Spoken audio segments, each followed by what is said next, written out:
In this video I'm sort of gonna go through the psychology behind the first gun round, but more like tricks and stops teams pull out in order to win this very important round to establish or to break the economy in half.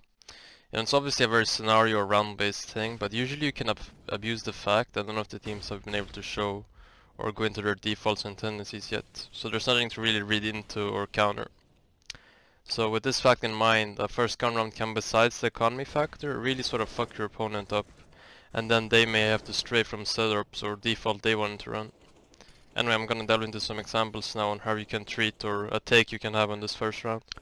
So basically one aspect I love about CS is what you tell your opponent, and usually what I like to focus on or indulge in is what you do during the continuation of the game, round after round after round in a half, but it's obviously something that can be done in a single round in a matter of seconds, and what Dignitas did here and does is a prime example of that.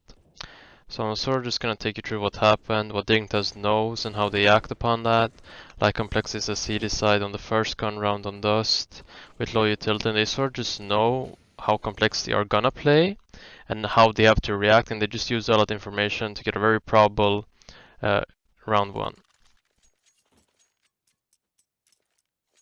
So I'm gonna start out with the defaulters, or so-called defaulters, the selling points of this round. So it seems to be spawn based, don't think they have specific players. We see Rix with the best upper spawn going upper and Mitch going long. Just looking at Mitch, he's gonna try to throw this long corner smoke and just bomb flashes over.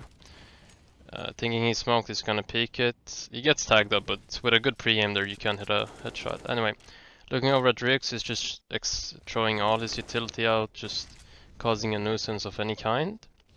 But his Molotov is actually gonna link up with Peter's, and then he just joins that tag to trade. But by then the mid guy have already completed the job and they won the round.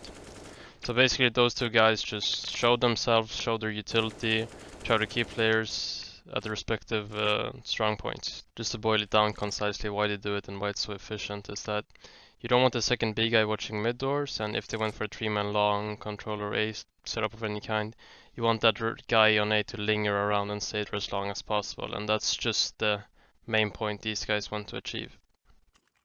Quickly taking a glance at Pete now, who I actually believe was IGLing at the time. So his role in this whole strat is something I like to call the mule. He's sort of the backbone of the whole operation and very vital to the outcome, but won't really take any direct action. So we actually see him throwing away a Galil there, something you usually don't see, but he really needs this up. Holds mid initially to stop any cities from contesting, and then he's gonna go to dark and help Rix out. So he's just gonna throw a flash upper, but he's also gonna throw a molly, which I mentioned earlier. And with the timing of Rix's molly, it makes it impossible for any CDs to get the back plat. I know I've already won the round by now for V3, but he has a smoke in an after plan, decides to smoke doors. Even if his teammates didn't clean up so easily, it can be really good to have an op in a round such as this, because you probably will end up in a lot of XVX situations, and having an op and an after plant to just lock down a lot of angles and just support you as a turret is really, really good. So here's the really interesting part. We have Infinite and Grim being the mid guys. And their task actually isn't that intricate. It's actually pretty simple. They just run up together, use a couple flashes, and just try to entry up mid to B. So Infinite is gonna start with this mid flash. It's pretty default, not really telltale in any way. And then they're gonna double flash up short and just run out together. So when they clear close, Infinite's gonna want to smoke CT because Complexity will have heard some of the commotion. Looks like he actually gets blocked there, unfortunately. Anyway, they just do a collective take, crunch all the angles, great swing by Infinite to kill the guy car, and trades him successfully. So 2-for-1 trade, and they have the site in after plant. You can't ask anything more.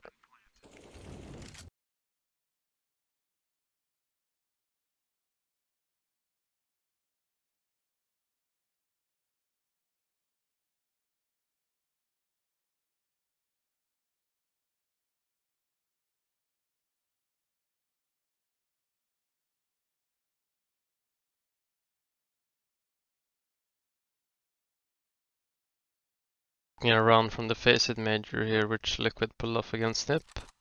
Sort of revolving more about what you tell your opponents. So basically what they're gonna do is they're gonna fake their default up mid smoke. They're gonna have a smoke from twist up mid, a bunch of flashes and nitro mollying con.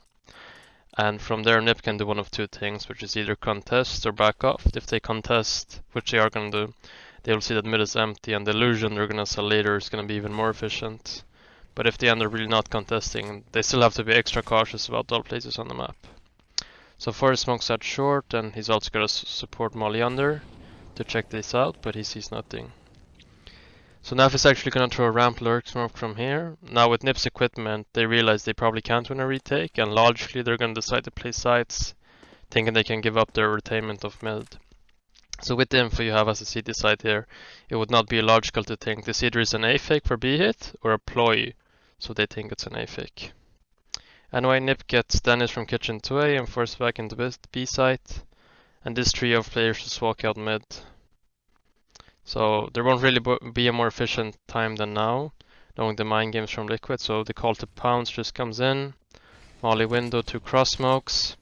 They're going to try great combinations of mollies on car and bulk here, just destroying that whole part of the map and allowing Taco to get to sentry.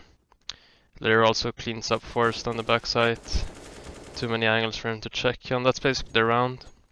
Elige also timed a guy in Horus, making it the 5v2 that it was. Which is a really well put round by Liquid, and you can tell this is something they've rehearsed. It's a very thorough round. They've gone through what they're supposed to do, and it's rounds such as this that can really give you a grasp on why exactly Liquid is a contender for the best team in the world.